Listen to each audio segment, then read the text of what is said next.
नमस्कार। The follow up के रोजाना के इस लाइव में आप तमाम दर्शकों का स्वागत है। मेरा नाम संजय रंजन है और मेरे साथ इस लाइव डिस्कशन में मेरे दोनों सहयोगी सनी सारद और मनोज पांडे मौजूद हैं।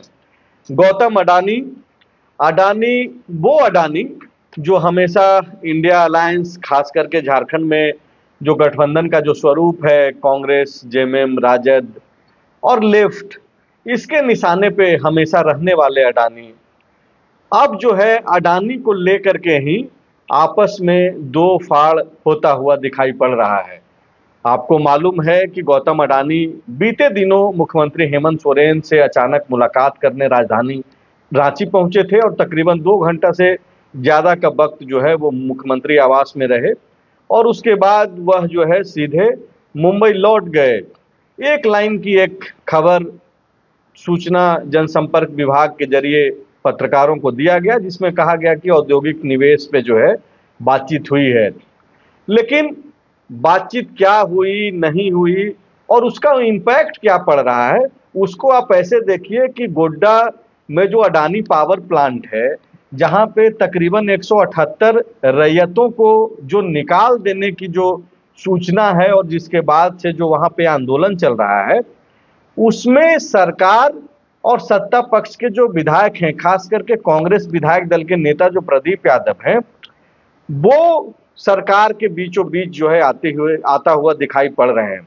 अब ऐसा हम लोग इसलिए बोल रहे हैं कि सुबह सुबह उद्योग मंत्री जो गोड्डा से चुनाव जीत करके आते हैं, संजय प्रसाद यादव राजद के टिकट पर, उन्होंने बतौर मंत्री यह घोषणा किया कैमरे पे आकर के कि वो चूंकि गोड्डा से आते हैं तो रैयतों के साथ किसी तरीके की नाइंसाफी बर्दाश्त नहीं करेंगे।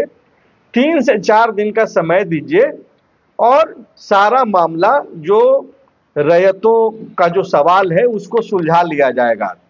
और इसी के साथ, इन दावों के साथ सरकार के तरफ से एक तरीके से उद्योग मंत्री ने यह अपील भी किया कि राजनीति नहीं करें और बगैर नाम लिए प्रदीप यादव पे उन्होंने इशारा किया। एक तरीके से आरोप लगाया कि प्रदीप यादव गोड्डा में जो है अडानी पावर प्लांट के पास राजनीति कर रहे हैं। अब इस अपील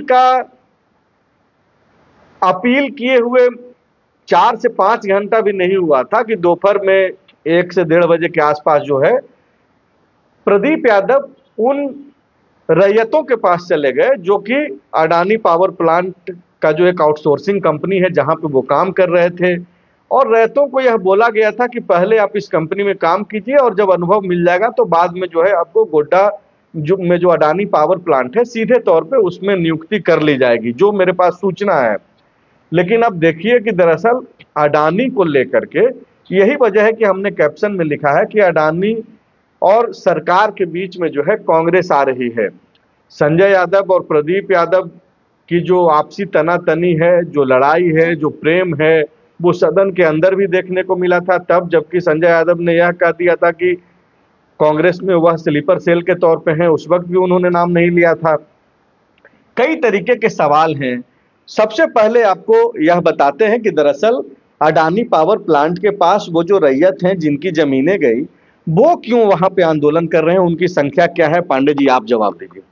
देखिए, जब अडानी पावर प्लांट लगा था तो कई लोगों की जमीन ले गई थी, तो उस समय उनको कहा गया था कि आपको मुआवजा और नौकरी मिलेगा। तो इन लोग नौकरी का लिस्ट मतलब रैयत तैयार हुए, 178 लोगों की ज्वाइनिंग हुई।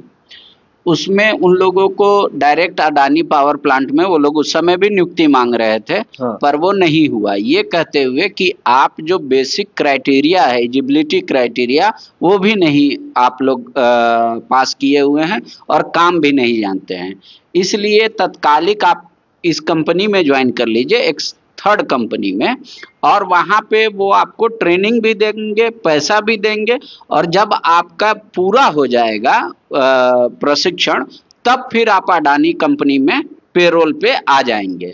रैयत उस समय मान गए, सब ने किया। तो पूरा एक तरीके से मैं आपको टोक रहा हूँ पांडे जी, यही व्यवस्था मतलब खतरनाक टाइप का है। अगर वो पावर प्लांट के लिए रैयत अपना जमीन दे रहे हैं तो उस कंपनी की जिम्मेदारी है कि आप रखिए उसको, ट्रेनिंग दीजिए, आप थर्ड पार्टी में भेज रहे हैं और फिर उसके बाद इस तरीके का विवाद उत्पन्न हो रहा है। नहीं तो रैयत तो उस समय मान ही गए थे कि ठीक है हमको ट्रेनिंग दे रहे हैं, आप ट्रेनिंग में इंटर्नशिप करा रहे हैं, पैसा देंगे, सब कुछ होगा, वो लोग मान गए। उसके बाद उन लोगों में से सबका कंपनी ने आईटीआई में एडमिशन करा दिया। वो लोग आईटीआई में 3-3 साल का कोर्स भी कर लिए। पहले कहा गया था 2 साल का, फिर कहा गया 3 साल का। फिर उसके बाद जब 3 साल का कोर्स लिए, सर्टिफिकेट लिए आईटीआई का, और इस कंपनी का अपना लेटर जाके अडानी में दिए कि हम लोग सब कुछ करके आए, तो अडानी ने कहा कि ये सब हटाइए इधर, कोई इस सब का वैल्यू नहीं है, चलिए उधर। तो अब क्या है कि जो इनो कंपनी है उसमें लेटर इशू किया गया सबको हटाने का। हटाने का नहीं, एक नई कंपनी रिद्धि सिद्धि को कि आप लोग वहां के अब एम्प्लॉय होंगे।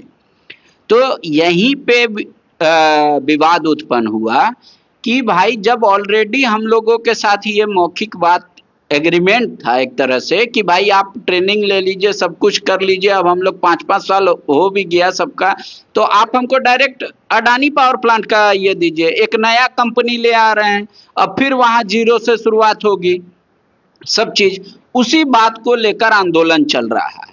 अब वहां पे जो कर्मचारी हैं उन लोगों ने गेट पर, मेन गेट पर, चूंकि वहां गर्मी बहुत है, फिर भी तिरपाल लगा के और वहां पे कंटिन्यू धरना प्रदर्शन दे रहे हैं। कल आज जो है प्रदीप यादव भी वहां गए और उनके स्वर में स्वर मिलाया और कहा कि अब ये लड़ाई आर पार की होगी, मतलब फाइनल सेटलमेंट होगा तभी होगा। कई लोग मतलब बंगाल का भी सिंगूर का एग्जाम्पल देने लगे, कई लोग कुछ कहने लगे अपने भाषणों में।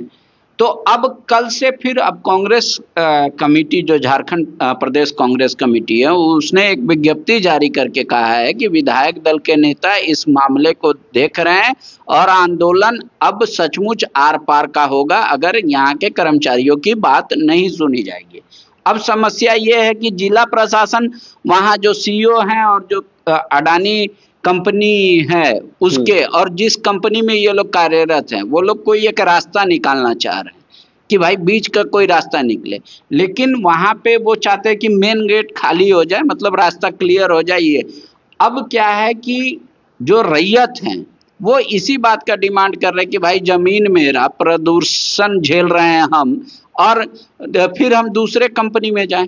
आप यही समझ लीजिए कि अगर एक तरीके से तो ये तो धोखा हुआ ना अडानी के तरफ से। हाँ। पहले आप सीधे नौकरी नहीं देकर के आपने थर्ड पार्टी को बोला कि भाई आप इन लोगों को रख लीजिए, प्रशिक्षण दीजिए और थोड़ा जो जरूरत है पढ़ाई लिखाई का वो भी डिग्री दिलवा दीजिए, बाद में हम अपने यहाँ डायरेक्ट रख लेंगे।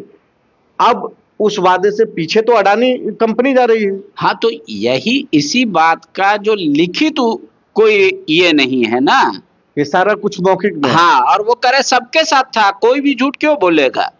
तो अब फिर एक नई कंपनी कहाँ से आ गई कि अब इस कंपनी में जाके ज्वाइन कीजिए। तो ऐसे तो हर साल, मतलब हर कुछ सालों के बाद होता जाएगा। तो हमारा परमानेंट नौकरी कब होगा और अडानी पावर प्लांट के पे स्केल पे कब होगा।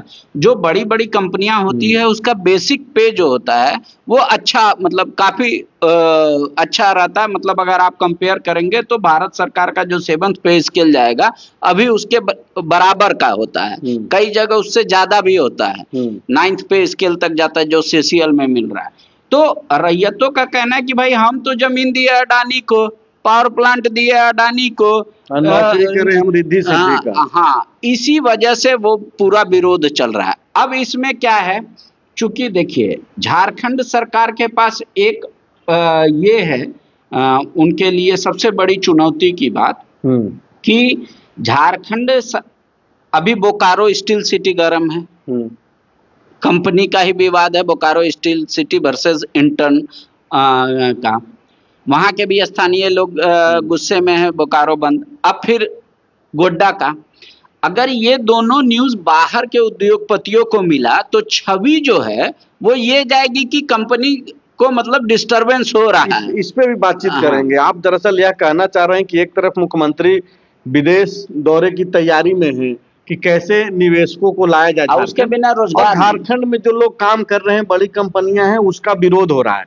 लेकिन कई जो विरोध का जो आधार है पांडे जी, वो तो जायज है ना। सिर्फ इसलिए नहीं ना छोड़ा जा सकता है कि भाई बड़ी कंपनियां यहाँ पे आकर के काम करे, निवेश करे, और यहाँ का जो रैयत है वो भटकते रहे। ये जब पूरी खबर कहीं पहुंचती है और कहीं पहुंचाई जाती है अधूरी खबर, इसका इम्पैक्ट है। इस वजह से संजय यादव आके सामने बोले। संजय यादव को, चूंकि वो भी सत्ता पक्ष के विधायक दल के नेता है, संजय यादव क्यों बोलना पड़ा? क्योंकि वो उद्योग मंत्री हैं कि भाई ये छवि नहीं जाए, जब रास्ता निकाल रहा है, निकल जाएगा तो इस तरीके का ना जाए कि लगातार कंटिन्यूअस एजिटेशन हो रहा है।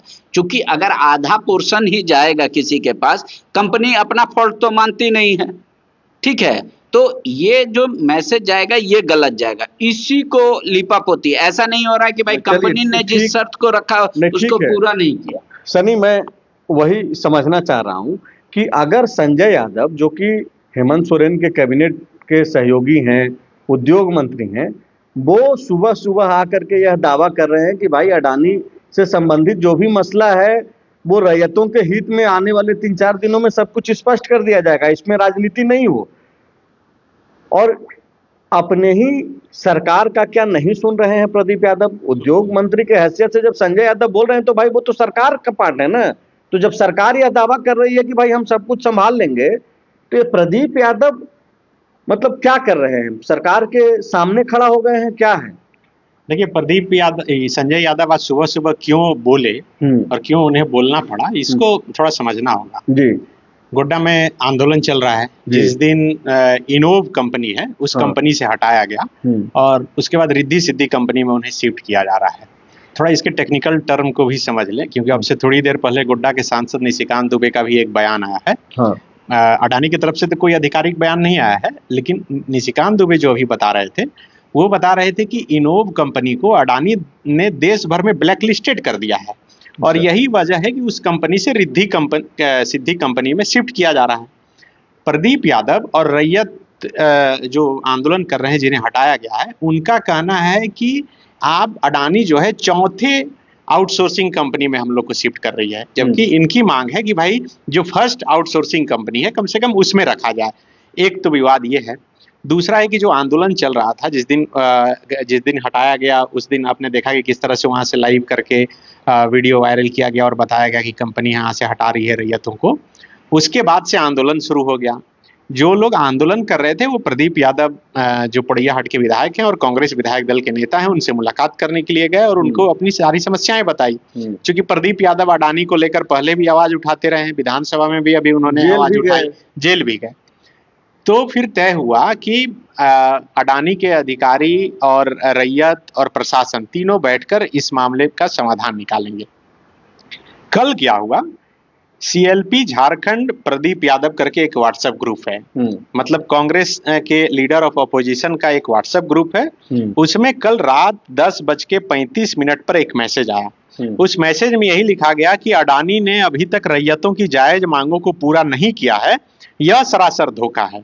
माननीय विधायक के सामने अडानी के नुमाइंदों ने वादा किया था, मतलब प्रदीप यादव के सामने, ये कोई थर्ड आदमी लिख रहा है, ये सिर्फ जो है लॉक्ड ग्रुप है, कोई नहीं लिख सकता है। प्रदीप यादव जिसे चाहे वही लिख सकता है। प्रदीप यादव नहीं, ऑफिशियल ग्रुप है, उनका ग्रुप है। तो इसमें यही लिखा गया है कि बातचीत, उन्होंने कहा था कि सुबह 10 बजे मोतिया थाने में इस मसले को हल करने के लिए बातचीत होगी, लेकिन इन बेईमानों ने फिर से वादा खिलाफी कर हमें ठगा है। अब खबर है कि कल 5 अप्रैल को दोपहर 1 बजे कांग्रेस विधायक दल के नेता प्रदीप यादव अपने समर्थकों के साथ धरना स्थल पर पहुंचेंगे। ये मैसेज सुबह रात को कल 10:35 पे आया और सुबह सुबह संजय यादव का बयान आ गया। मतलब उन्हें पता चला कि प्रदीप यादव जाएंगे और उसके बाद पता नहीं क्या होगा, माहौल नहीं होगा, इसलिए संजय यादव को ये बयान देना पड़ा या किसी ने दिलवाया। तो ये तो एक बात हो गई। लेकिन ठीक है सनी, लेकिन यहाँ पे आपसे ये समझना चाह रहे हैं कि अगर संजय यादव को यह बयान देना पड़ा या दिलवाया गया, तो ये बयान तो सरकार का बयान हो गया ना। बिल्कुल सरकार का होगा, और उन्होंने बयान में ये भी कहा है कि मुख्यमंत्री के निर्देश पर जो है हम पहल किए हैं, कुछ दिन जो है समय दीजिए और आपकी मांगे मानी जाएगी। आप जो भी मांग है उस पर विचार किया जाएगा और उसके बाद माना जाएगा। चूंकि संजय यादव मिनिस्टर हैं, वो बोल रहे हैं मतलब सरकार बोल रही है, और वो जब बोल रहे हैं तो वो बोल भी रहे हैं कि मुख्यमंत्री के निर्देश पर जो है हम ये बातें बोल रहे हैं। तो मतलब इसको क्या माना जाए? प्रदीप यादव सरकार को चैलेंज कर रहे हैं अडानी के जरिए? अब से थोड़ी देर पहले जब हम लोग ये लाइव शुरू किए तो प्रदीप यादव का एक और प्रेस रिलीज आया और उसमें एक बहुत महत्वपूर्ण बातें लिखी गई है, वो भी मैं आपको पढ़ के सुनाऊंगा। वो कह रहे हैं कि राहुल गांधी ने इस मामले को बहुत सीरियसली लिया है और आज राहुल गांधी मुख्यमंत्री हेमंत सोरेन से इस मसले को लेकर बातचीत की है। ये प्रदीप यादव के ऑफिशियल प्रेस रिलीज में लिखा गया है। मतलब आप समझिए कि एक तरफ संजय यादव सुबह आकर कह रहे हैं कि मुख्यमंत्री कहें कि हम जल्द से जल्द समाधान निकालेंगे, लेकिन राहुल गांधी के हवाले से भी यही बातें कही जा रही है। ये आप देखिए, उसको पढ़ करके ही मैं पढ़ के ही बता रहा हूँ। प्रदीप यादव ने इस मौके पर आंदोलनकारियों का हौसला बढ़ाते हुए कहा, आपके बलिदान को व्यर्थ नहीं जाने देंगे। यह लड़ाई अब सिर्फ नौकरी की नहीं, सम्मान और इंसाफ की है। उन्होंने यह भी खुलासा किया कि इस आंदोलन की गूंज कांग्रेस के शीर्ष नेता राहुल गांधी तक पहुंच चुकी है। राहुल गांधी ने कांग्रेस झारखंड के मुख्यमंत्री हेमंत सोरेन से रैयतों की जायज मांगों को लेकर बात की है और इस मामले में हस्तक्षेप की मांग की है। प्रदीप यादव ने भरोसा दिलाया, आपका हक आपको मिलकर रहेगा, भले इसमें थोड़ी देर हो लेकिन अंधेर नहीं होगा, अडानी को मजबूरन झुकना पड़ेगा। अब देखिए, मतलब आप संजय यादव अगर मुख्यमंत्री के निर्देश पे कर रहे हैं तो प्रदीप यादव राहुल गांधी के निर्देश पे कर रहे हैं। ये दोनों के बयान और दोनों के रिलीज के हिसाब से तो यही लग रहा है। देखिए पांडे जी, आप प्रदीप यादव के समर्थकों में ये बात फैल गई है कि चूंकि थाना में होता आज बैठक तो मामला सॉर्ट आउट हो जाता। संजय यादव ने जानबूझ के इस बैठक को कैंसिल करा दिया। कंपनी वाला को बोला तुमको नहीं जाना है, पुलिस को बोलना है तो आपको एंटरटेन नहीं करना है, क्योंकि फिर क्रेडिट तो प्रदीप यादव को जाता। सारे समर्थक प्रदीप यादव के बढ़ते कि प्रदीप यादव ने सोल्यूशन निकाल दिया। नहीं तो ये तो कल ही रात में ना मैसेज आ गया प्रदीप यादव का। इसीलिए आज होनी थी बैठक। नहीं, अरे पांडे जी, बैठक कल होनी थी, बैठक नहीं हुई तब मैसेज आया। तो इसी बात को लेकर यही फैलाया जा रहा है कि जो सोल्यूशन निकल सकता था वो उसको जानबूझ के आगे रोका गया, जबकि ये कह रहे हैं कि हम सोल्यूशन निकाल देंगे, मतलब सरकार सोल्यूशन निकाल देगी, कंपनी का पूरी तैयारी है और आप लोग धैर्य बनाए रखिए। लेकिन धैर्य का क्या होता है कि एजिटेशन नहीं होता, धरना प्रदर्शन विरोध नहीं होता। और वो तो सीधा बोल रहे हैं कि आप लोग राजनीति में मत पड़िए किसी का। हाँ, तो वो तो बोल रहे हैं ना कि प्रदीप यादव के राजनीति में मत पड़िए। वहां राजनीति अभी कौन कर रहा है? प्रदीप ही यादव ने बोल रहे हैं, सदन के अंदर बोले चाहे बाहर बोले, प्रदीप यादव ही बोल रहे हैं। वो नाम ले चाहे नहीं ले, लेकिन हम लोग मतलब ऐसा तो नहीं है कि हम लोग को समझ में नहीं आ रहा। तो सर्वविदित है कि प्रदीप यादव के बारे में ही कह रहे हैं वो। लेकिन अब यहाँ ये भी होड़ इसी बात को लेकर है कि क्रेडिट, अगर कल कुछ सोल्यूशन मिला तो क्रेडिट किसको जाएगा? मतलब कल तक अडानी से लड़ाई था, अब अडानी के लिए लड़ाई हो रहा है। बिल्कुल यही बात है और कोई नहीं इसमें, समझ लीजिए। जबकि अब ये कहा जा रहा है, अब कोई क्या है कि जिद पे ही अड़ जाए कि अडानी पावर प्लांट का ही पेरोल पे जाएंगे, तो ये हो सकता है कि ज्यादा लंबा खींचे। अगर रैयतों को बता दिया जाए कि कायदे से तो वही होना चाहिए ना भाई, जिसका जमीन अगर अडानी ने लिया है तो उसको सीधी नौकरी अडानी में मिलनी चाहिए। हाँ, तो अब उनका जो इनसे एग्रीमेंट हुआ होगा रैयतों से, उसमें क्या बातें हैं क्या नहीं है वो तो मुझे अभी फिलहाल इस बात की जानकारी नहीं है। अगर वैसी है कि नहीं, कंपनी ने एश्योरेंस दिया था कि 5 साल आप कंप्लीट कर लीजिए या ट्रेनिंग कंप्लीट कर लीजिए तो डायरेक्ट अडानी के कंपनी में होंगे, तो अगर वो होंगे तो फिर वही करना चाहिए। अगर मान लीजिए कि नई रैयतों को ये समझाने का कोशिश किया जाए या सरकार उनको ये मना ले कि नई कंपनी में भी जाइएगा तो आपको सैलरी बढ़ के मिलेगा, सब सुविधाएं अधिक मिलेंगी पहले से, तो अब ये बीच का रास्ता यही इसी को कहते हैं। तो अब ये कहाँ जाएगा, ये दरअसल इशू है।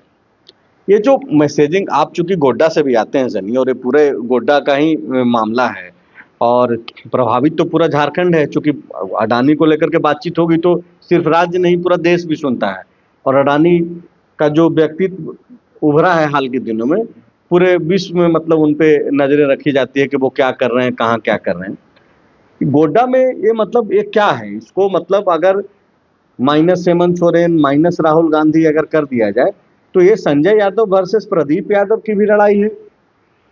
मुझे लगता है कि संजय यादव वर्सेस प्रदीप यादव की लड़ाई ये पहली बार दिख रही है। संजय यादव बहुत अडानी वाले मामले में सीन में नहीं रहते हैं, क्योंकि वो मंत्री हैं।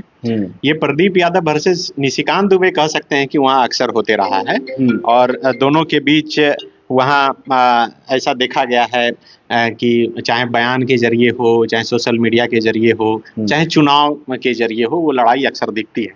आज देखिए 2-3 बातें गोड्डा के सांसद निशिकांत दुबे ने गौर करने वाली कही है। मुझे लगता है कि पहली दफा ऐसी बात उन्होंने कही है, क्योंकि अडानी वो लगातार दावा कर रहे हैं, और आज भी उन्होंने कहा कि अडानी को सांसद लेकर आया है और अडानी कैसे यहाँ चले, और सांसद ये चाहेगा कि हर प्रयास करें। लेकिन उन्होंने कहा कि अडानी ने रैयतों से जमीन ली, उसका पैसा दिया, लेकिन कोयला बाहर से आता है, पानी बाहर से आता है, बिजली बाहर से आता है, तो अडानी यहाँ से जा भी सकता है। अगर यही स्थिति रहा, जिस तरह से जिंदल गोड्डा में जिंदल का प्लांट लगा और जो कुछ भी हुआ उस पर भी पॉलिटिक्स हुआ और जिंदल वहां से चला गया। उन्होंने बताया कि मधुपुर में एक प्लांट था, वहां पर भी इसी तरह पॉलिटिक्स हुआ और वहां से चला गया, तो अडानी भी चला जाएगा। मुझे लगता है कि फर्स्ट टाइम निशिकांत दुबे ने ये बातें कही। साथ ही उन्होंने ये भी कहा कि आज गोड्डा डीसी से हमारी बातचीत हुई है, और गोड्डा डीसी से मैंने कहा है कि आप एक लिस्ट जारी कीजिए कि वहाँ जो नौकरी करने वाले लोग हैं वो कौन हैं, कितने रैयत हैं, कितने स्थानीय हैं। साथ ही ये लिस्ट भी जारी कीजिए कि पिछले 5 साल में कितने पॉलिटिशियन ने, कितने आंदोलनकारियों ने CSR के तहत अडानी से फंड लिया, कितने लोगों ने अपने गाड़ी में तेल भरवाने के लिए पैसा लिया, कितने लोगों के रिश्तेदार वहाँ पे नौकरी कर रहे हैं। ये एक लिस्ट जारी होना चाहिए, क्योंकि सामने आकर आंदोलन तो करते हैं लोग, और पीठ पीछे क्या होता है ये भी साफ होना जरूरी है। मतलब इन सब चीजों में जो सबसे महत्वपूर्ण लग रहा है कि क्या निशिकांत यह संकेत दे रहे हैं कि जिस तरीके से पावर प्लांट के सामने आंदोलन चल रहा है, अडानी का एक और जो प्रोजेक्ट जो बड़का गांव में जो है गेंदलपुरा वाला, या फिर BSL में जो परिस्थितियां झारखंड में उभर रही है, क्या वह इशारा कर रहे हैं कि ऐसा जरूर हुआ तो पावर प्लांट कहीं और भी शिफ्ट हो सकता है? बिल्कुल, देखिए वो सांसद बोल रहे हैं कि अगर यही स्थिति रही, यही वातावरण रहा, तो कोई भी इंडस्ट्रियल जो उद्योग लगाता है वो थोड़ी चाहेगा कि विवाद हो। वो तो विवाद सल्टा के अपना बिजनेस करने के लिए आया है, और यहाँ कैसे रोजगार मिले लोगों को। सनी, जब यह दावा निशिकांत दुबे यह कर रहे हैं कि सांसद के द्वारा अडानी को लाया गया यहाँ पे, तो उनकी जिम्मेदारी ज्यादा बनती है कि जो रैयत है वही छांट लें जाकर के कि भाई असली रैयत कौन है और किसको मिलना चाहिए। और सांसद को यह भी बताना चाहिए कि क्या उस सारे जो रैयत हैं उनको थर्ड पार्टी कंपनी में ही रहना चाहिए, आउटसोर्सिंग कंपनी में ही। क्या अडानी खुद नहीं रख सकता है, डायरेक्ट सीधे कंपनी में नहीं नौकरी मिल सकती? नहीं, इसलिए उन्होंने ये बातें रखी है, अपना पक्ष रखा है कि इनोव जो कंपनी थी, वो कंपनी क्या अडानी की कंपनी थी या अडानी की फर्स्ट पार्टी कंपनी थी या क्या थी? वही जो कंपनी थी उसी के जगह पे रिद्धि सिद्धि कंपनी आ गया। वो इसलिए आया क्योंकि देश भर में ब्लैक लिस्टेड किया गया। ये सांसद का जो बयान है, मैं वो उनका पक्ष रख रहा हूँ। तो उनका जब पक्ष रख रहे हैं तो उनपे सवाल भी तो उनसे पूछा जाएगा ना कि ठीक है कि ब्लैक लिस्टेड हो रहा है, इनोव क्यों ब्लैक लिस्टेड हो रहा है? आप ही ने, अडानी नहीं ना उसको इम्पैनल किया होगा। और अब जब ब्लैक लिस्टेड हो रहा है, आप डायरेक्ट क्यों नहीं रख लेते हैं अपने यहाँ? फिर से एक नई कंपनी कल के डेट में 3 साल के बाद फिर उसको आप ब्लैक लिस्टेड कीजिएगा और बोलिएगा कि भाई इसको ब्लैक लिस्टेड कर दिया, अब चौथे के यहाँ चले जाओ। तो आप डायरेक्ट क्यों नहीं रखते हैं? चूंकि क्रेडिट ले रहे हैं ना निशिकांत, तो उनको चाहिए कि भाई उसको अडानी से बात करके और रैयतों को उसका हक दिलाएं। ये देखिए, कंपनी अगर बड़ी चलाते हुए देखे होंगे, कभी काम किए होंगे, तो आप भी इस चीजों को समझ पाएंगे। क्योंकि मैं जी में काम करता था। तो जी के अंदर जो है 4 कंपनियां थी अलग अलग। एक तो जी, तो इसीलिए मैं वही बता रहा हूँ। आप कह रहे हैं कि डायरेक्ट क्यों नहीं रखता है। उसमें ZMCL एक कंपनी जो मेन ग्रुप कंपनी है, उसके अलावे अगर कैमरामैन को रखना है तो उसके लिए अलग कंपनी है, ऑफिस बॉय को रखना है तो उसके लिए अलग कंपनी है। तो ये कंपनी का अपना नियम और नॉर्म्स होता है, और उस हिसाब से कंपनियां चलती हैं। ये सारे नियम और नॉर्म्स इसलिए होता है सनी कि वो सीधे जी आपकी जिम्मेदारी नहीं ले रहा था, आप किसी और के काम कर्मचारी थे, आप जी के कर्मचारी नहीं थे। आप इसको ऐसे समझिए।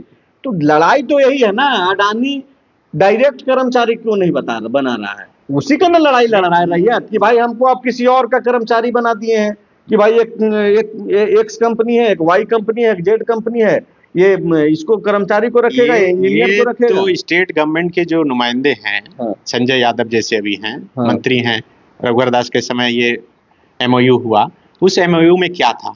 क्या उस एमओयू में था कि अडानी जो है अपनी कंपनी है उसमें रखेगी एम्प्लॉय को, या थर्ड पार्टी की कंपनी में रखेगी, या फिर कहीं रखेगी नहीं, ये भी नहीं था। ये तो उससे साफ हो पाएगा। तो यही तो घालमेल है जिसकी वजह से ये लोग आंदोलन कर रहे हैं। क्या तो उसके लिए तो चीफ सेक्रेटरी की अध्यक्षता में कमेटी गठित हुई है जो हर चीज की जांच करेगी। ऐसा नहीं है कि सिर्फ एक ही इशू को लेकर सिर्फ एम्प्लॉयर और एम्प्लॉय का मसला होगा। वहाँ पे और भी जितने भी मामले उठते हैं या गाहे बगाहे उसका माहौल बनता है, उन सब के लिए सरकार ने ये तय कर रखा है कि भाई हम एक कमेटी बना के इसका पूरा जांच करा देते हैं। कि मान लीजिए कि सरकार और कंपनी के बीच में एमओयू हुआ, एमओयू की शर्तें क्या थी, क्या उसमें रैयतों का जो अधिकार है उसको जगह मिला था या नहीं मिला था, अगर नहीं मिला था तो अब उसको कैसे रेक्टिफाई किया जाए, ये सब सारी चीज़ें हैं कि भाई उसको किस तरीके से अब एडजस्ट किया जाए या उसको कैसे रेक्टिफाई किया जाए। फिलहाल जो सबसे बड़ा विषय है कि कांग्रेस इन दोनों को, बोकारो स्टील सिटी और अडानी को लेकर इसलिए ज़्यादा एग्रेसिव है कि क्योंकि ये दोनों केंद्र से संचालित होने वाली, या मतलब केंद्र स्तर पे देखा जाता है कि अडानी तो भाई मोदी जी के करीबी मित्र ही हैं, देश के सबसे बड़े उद्योगपति हैं, और बोकारो स्टील सिटी तो खैर भारत सरकार की है। तो ये लोग एग्रेसिव हैं ताकि ये लगे कि कांग्रेस इज डूइंग समथिंग, ऐसा दिखना चाहिए।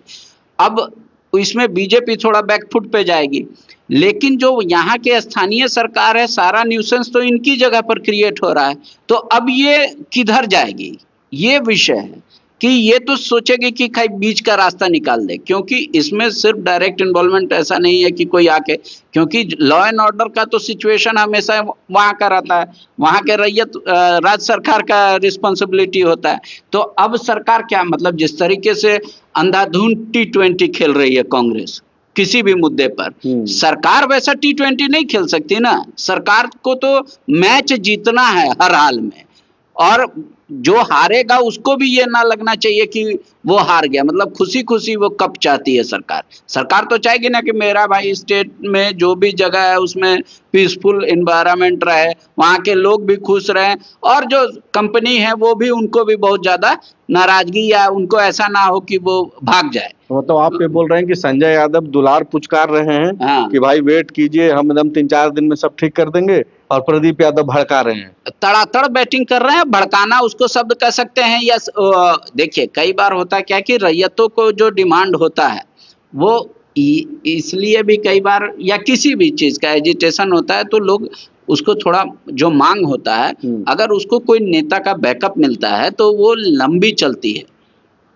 बल मिलता है। हाँ, बल मिलता है। अच्छा, तो एक आखिरी सवाल सनी से ले लेते हैं, क्योंकि आप जब बोल रहे थे तो अभी मेरे दिमाग में सवाल आ रहा है। अगर निशिकांत दुबे यह बोल रहे हैं कि कौन कौन पेट्रोल लेता है अडानी से, तो अडानी पर भी सवाल है कि आखिरकार वो पेट्रोल क्यों दे रहे हैं लोगों को घूमने के लिए, क्या बात है? मतलब वहां पे कुछ तो ऐसा हो रहा होगा जिसपे अडानी के लोग नहीं चाहते हैं कि भाई आवाज उठे, उस पे लोग बोले। देखिए, कंपनियां जहां कहीं भी बैठती है तो वो CSR के तहत वहाँ के आसपास के लोगों को अलग अलग तरीके से लाभान्वित करती हैं। आप देखिए गोड्डा में ही जो प्लांट बना, मैं अक्सर सुनते रहा हूँ कि कई ऐसे लोग हैं उनके खाते में रेगुलर पैसा आया, और ऐसा नहीं कि छुप छुपा कर, बाकायदा नियम के तहत, अकाउंट के तहत, तो वो एक अपना CSR के तहत या अलग अलग फंड के तहत दिखा के वो पैसे देती है। अब जिसको पता है कि ये पैसे उस हिसाब से मिल सकता है, इशारा कर रहे हैं, वो तो नहीं, वो बोल रहे हैं कि मैनेज होने के नाम पे लेता है लोग, CSR के तहत। वो तो ये भी बोले ना, तो पेट्रोल कौन CSR के तहत, पेट्रोल कौन बांटता है? CSR के तहत अगर आप कहेंगे कि हम उस इलाके में जाएंगे, उस हिसाब से ये करेंगे, तो आप घूम रहे हैं गाड़ी से तो पेट्रोल लिए होंगे, पता नहीं, पढ़ना होगा फिर। हाँ, तो पढ़ना होगा। यही वो इसलिए तो बोल रहे हैं कि वो जारी हो, ये जारी होने वाला है नहीं। दरअसल जैसे ही कोई आंदोलन शुरू होता है तो फिर ये बयान हमेशा आता है कि कौन कौन लोग लाभान्वित हो रहे हैं। ये भी कहा जाता है कि पैसे लेने के लिए या अपना कमीशन फिक्स करने के लिए आंदोलन होता है।